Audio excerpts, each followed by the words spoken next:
Sindh building control authority district west के मुअत्तल assistant director रियाज हुसैन उर्फ मुल्ला की मुबैयना सरगर्मियों ने कई सवालात खड़े कर दिए।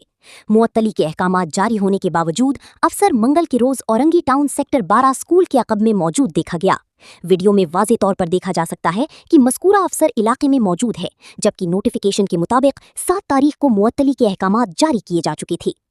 डिस्ट्रिक्ट वेस्ट में गैर कानूनी तामीरात, इजाफी फ्लोर्स और रिहायशी इलाकों में कमर्शियल इमारतों के बढ़ते रुझान के बाइस शहरी पहले ही शदीद तशवीश का शिकार हैं।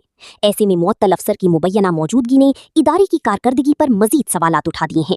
शहरी हलकों ने मुतालबा किया है कि मुअत्तली की नोटिफिकेशन पर फौरी अमल दरामद कराया जाए और गैर कानूनी तामीरात में मुलव्विस अफसरान के खिलाफ शफ़ाफ कार्रवाई की जाए।